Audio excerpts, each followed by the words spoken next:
Your Honor, yung pong Ghost Project yan, talaga pong wala po akong alam sa Ghost Project na yan, Your Honor. Mr. Chair, with the indulgence of Senator JBR. Senator Erwin Tulfas recognized. Mr. Chair, can we ask this person to show cause, order a show cause order for him today bago natin i-cite for contempt?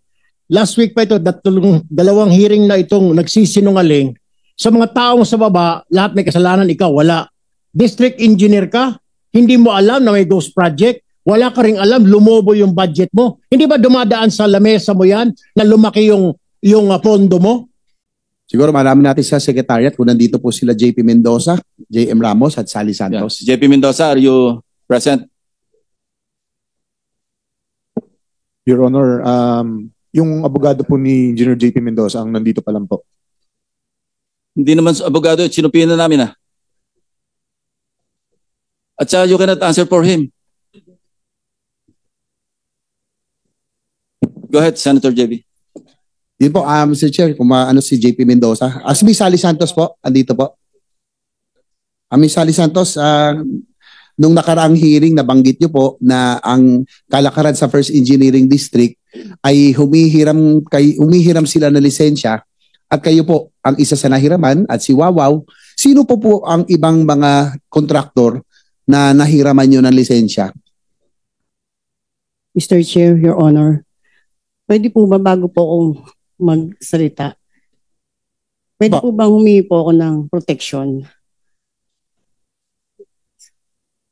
Say again, Ms. Santos. Bago po magsalita, pwede po ba akong makahingi po ng protection? In your requesting for legislative immunity or protection, you want to yes, remain po, here para under the protective custody of the Senate, of the committee? Is that what you're asking, ho? Basta po protection po kasi natatakot. Anong klaseng protection? Physical? Legal? Anong klase po? Ay, Your Honor, pwede po ba magpaalam po muna ako sa abogado? Go ahead, go ahead. Po.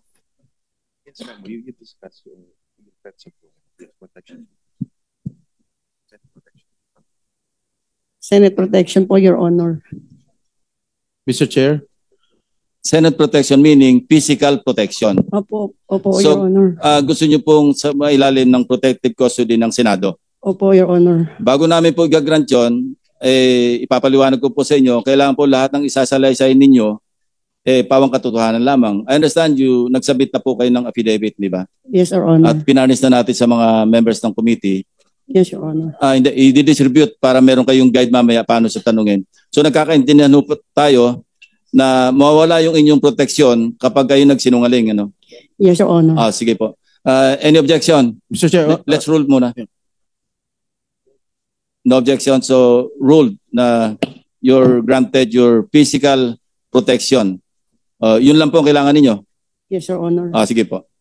Senator JB. Sige po, Ma'am Sally, pakisalaysay na lang po yung ituloy natin ang inyong yung modus, yung pagkakaalam nyo dahil notorious itong first, Mr. Chair, yung First Engineering District sa Bulacan. Ang kausap nyo, ang sabi nyo noon, pag sa aking pagkakaalala, si Engineer Bryce Hernandez at si Engineer JP Mendoza. Tama ho ba? Yes, Your Honor. Si Engineer Alcantara, hindi nyo po nakausap? Hindi po. So, ilan po, balikan natin, sino pa ho ang mga contractors na mga lisensya ang inyo pong nahiraman? Bukod po kay Wawaw, si Darcy and Ana po. Sino po? Si Darcy and Ana. Darcy and Ana. Naku, opo, inabagit din sa tula. Sino pa ho? Yun lang po, Your Honor. Sa inyong pagkakalap, itong in-house contracting, ibig sabihin ho nito, Mr. Chair, in-house, meaning papeles lamang, no? Walang tunay na proyektong naisagawa. Pero parang pinalabas na meron, no? Dahil lisensya, ang sabi nyo, hinihiram lisensya nyo nila Bryce Hernandez at JP Mendoza para sa mga proyektong na ipanalo sa bidding. Tama ho ba? Yes, Your Honor. Ilan po ang ghost projects na sa tingin nyo alam? Bakit ho nagkaroon ng ghost projects sa inyong pagkakalam? Alam nyo ba na yung lisensya ay gagamitin para sa proyektong hindi naman talagang gagawin? Actually, Your Honor, hindi ko po alam na gagawin po nila Engineer Bryce at JP Mendoza po yun. Kasi po syempre po, sila po yung tauhan po ng DPWH. Naniniwala po ako na hindi po nila gagawin yun dahil Yung po kasi lisensya ko po, ano po sa pilitan na po nilang iniram po sa akin, katulad po dun sa PL, tinawag na lang po nila na yung PL po ay ibibid. Tapos pinasa ko lang po yung technical ko po. Tapos sila na po ang bahala doon sa financial, sila na rin po ang gumawa, Your Honor. Kay Engineer Alcantara, ang sabi nyo noong nakarang hearing ay kayo po'y pumipirma lamang at iniasa nyo lahat ito kala Engineer Bryce Hernandez at kay JP Mendoza, yung pong operasyon at halos lahat ng modus doon sa inyong Yung distrito. normal situation po kasi, involved po yung project engineer na siyang nakakaalam po ng project, tapos pipirmahan po ng implementing section chief na nag-implement po ng project. So, susunod po yung mga tao na nakapirma. Sa amin po kasi, pag po nakapirma na po kasi yung mga nasa baba po sa akin, pinipirmahan ko na po yun. So, sino po ang talagang may alam, aside from, sabi nyo, si Bryce Hernandez, si JP Mendoza, yung dalawa po, ay talagang involved? Doon po sa kwento kung paano nangyari, hindi ko po masabi po, no? Kasi sabi ko nga po nung nakaraan, na-discover ko lang po yan nung may nag-report po sa akin na certain na ang bago pong construction chief na si JM Ramos at si Engineer Galang po na nag-report po sa akin na di Andito ba sila, Mr. Chair, si JM Ramos at si Engineer Galang? Secretariat? Kasi po ay ang base sa inyo pong salaysay, nalaman nyo po na nagkaroon ng ganitong mga ghost project dahil po ayaw pumirma, tama ba? Ni Engineer JM Ramos? Yun po yung unang report niya sa akin. Tapos po, sinang-ayunan po yun ni Engineer Galang po. At later po, tung huli po, tinanong ko po yung project engineer na in charge kung bakit nakapirma sila. Meron pong alleged na wala. Yun lang po, Your Honor, Mr. Chair.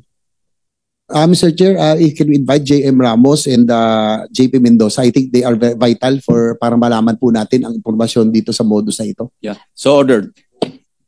Engineer Bryce. Mr. Chairman, I'm sorry. Is that an invitation or are we issuing show cause or Actually, subpoena? because Yes. invitation lang po ang binigay natin for this hearing. So we will issue a subpoena already. O invitation lang po in this particular hearing. Yes. Despite the fact, Mr. Chairman, just to put on record that this person, JP Mendoza, was the one who dragged this representation's name in a... Yes, as I said, invitation lang Yes. for this hearing. So mag-i-issue tayo ng subpoena. Thank you, Mr. Thank you. Chairman. Please proceed, Senator JB. Thank you. I think very vital yung dalawa, tsaka si JM Ramos. Ano po ang papel talaga ni JP Mendoza dito? Engineer Bryce, kayo ba ang dalawang magkatuwang dito at kumbaga magkasama dito sa pagsasagawa nito mga proyektong ghost o kaya substandard? Your Honor, pwede rin po ba ako humingi ng legislative immunity? As a chairman, Yeah, I leave it to the members. Shall we? Anyway, there are conditions. Ano? At maliwanag yung conditions. basta kung sasabihin mo yung lahat ng katotohanan, Lahat, wala gaya kang na tatago. sabi ni Senator ng ating chair, basta po ay nalaman, natuklasan na kayo ay nagsinungaling, babawiin po yung legislative immunity na ibibigay siya at protection. Mr. Chair, pwede ko bang tanungin muna si Bryce, bakit sa House hindi ka humingi ng legislative immunity? Bakit dito humihingi ka? Your Honor, ngayon ko lang din po nalaman na meron po palang ganun na pwedeng gamitin. Pasensya na po kayo. Okay, that's clear. Senator JB. Engineer Bryce, sige, tuloy niyo. Ano po ang naging papel ni JP Mendoza dito? Siya ba ang arkitekto? Isa sa mga arkitekto na modus? Your Honor, actually, involved nga po si Engineer JP Mendoza, ako, at saka po si Boss Henry, at isa pa po naming project engineer. Sino yung isa pang engineer? Si Engineer Paul Duya po.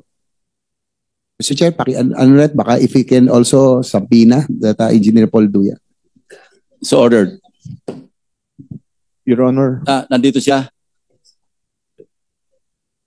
Please proceed. Your Honor, approve po ba yung legislative immunity? Nag-roll na. Apo, maraming salamat po. So, basta siguraduhin mo lang, totoo lahat ang sasabihin mo. Kasi may tatanungin din ako sa iyo. Opo. So ikaw, ito mo na siguro yung modus mo para malaman ng committee because in aid of legislation, yan ang gusto natin malaman. Ituloy mo na lang.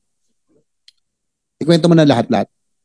Yan nga po, yung project na yan, meron po kaming sharing na pag kumita po, si Boss Henry po merong 40%, ako po may 20%.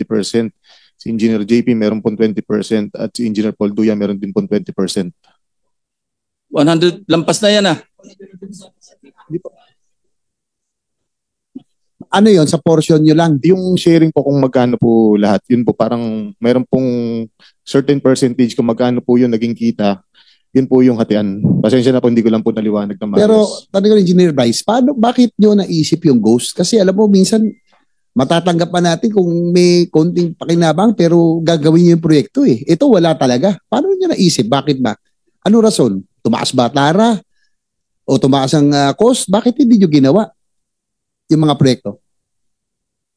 Isa na rin pong kasagutan yung tumaas po ang tara. Ano po yung tarang nyo? Kanino napupunta? Sa proponent daw po, sabi ni Boss, honest, wala po akong direktang pakikipag-usap sa proponent. Engineer Alcantara, DE. Sabi mo, Boss Angeles, yung dating DE yan, di ba? Raul Angeles? Hindi po, wala po akong binanggit na Angeles po. Sorry. Engineer Alcantara, sino po yung proponent na sinasabi ni Bryce? Hindi ko po alam sa kanya, Your Honor.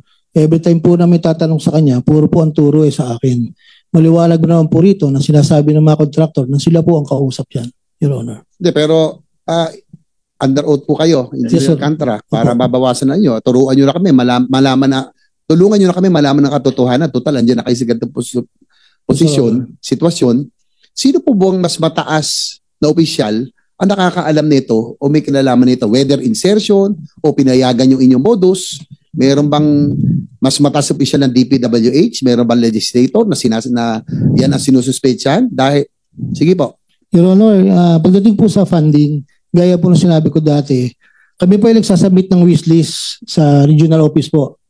Wishlist po na nanggagaling sa amin. At after po niyan, sinasabit po nila sa central office. Regarding po dun sa mga insertions po ng sinasabi niyo po, wala po kaming alam po doon Your Honor Kasi po, gaya nga po nila Yusek Kati at sila Secretary, tinatanong niyo po sila dati kung sino po kasi hindi po wala po sa level. Hindi niyo alam kung sino? Sa level nyo? Yung pong regular po na dumadating po sa district na under po sa NEP lang po ang pinag-uusapan po natin. Sinong Yusek ang sinasabi niyo may alam nito? Yung mas mataas sa inyo? Hindi po, ang sinasabi ko po, tinatanong niyo po dati sila sa Yusek Cabral because they're the planning. So kami po, hindi po namin alam po sa level po namin yung sa mga ganyan pong funding, Your Honor. Dahil nung huling pag-appear dito ni Congressman Toby Tiangco, may mga dahil siyang dokumento. At doon sa kanya pinakita, Mr. Chair, marami po ang insertions at biglang bumukol, lumaki ang sa Mindoro at sa Bulacan. So, yun po ay na-documented, dala ni Congressman Tiangco. Hindi nyo pa i-confirm, Engineer Alcantara, na may alam kayo doon? Hindi ko po alam, Your Honor, talaga po. Pagdating po sa funding, Your Honor. Sino ba talaga ang mastermind sa inyong dalawa? Sabi ni Bryce Hernandez, kayo po, engineer. Your Honor, yung pong Ghost Project yan, talaga pong wala po akong alam sa Ghost Project na yan, Your Honor. Mr. Chair, with the indulgence of Senator JBR. Senator Erwin Tulfas recognized. Mr. Chair, can we ask this person to order a show cause order for him today bago natin i-cite for contempt? Last week pa ito, dalawang hearing na itong nagsisinungaling. Sa mga taong sa baba, lahat may kasalanan, ikaw wala. District engineer ka, hindi mo alam na may Ghost Project. Wala ka ring alam, lumobo yung budget mo. Hindi ba dumadaan sa lamesa mo yan na lumaki yung pondo mo? Mr. Chair, I think this person is lying, so we have to ask him to show cause why he should not be cited for contempt today. Please respond, Mr. Alcantara. Your Honor, kami naman po pag lumalabas po sa GAA, ini-implement lang po namin yung project, Your Honor. At hindi po namin alam kung sumpo ng yan, Your Honor. Actually po, yung sinasabi ko po sa Ghost Project, talaga pong wala akong alam dyan. At magpapatuloy naman po itong project engineer na nandito po sa tabi ko kung paano po nangyari yan. Yung pong sinasabi ng project engineer na Paul Duya ay kasama po nila yan, Your Honor. Mr. Chair, unacceptable. And therefore, I will move, Mr. Chair, that we cite this person in contempt for lying before this committee, Mr. Chair. There is a motion to cite in contempt of the committee, Engineer Henry Alcantara. Any objection? Hearing none, you are cited for contempt. Thank you.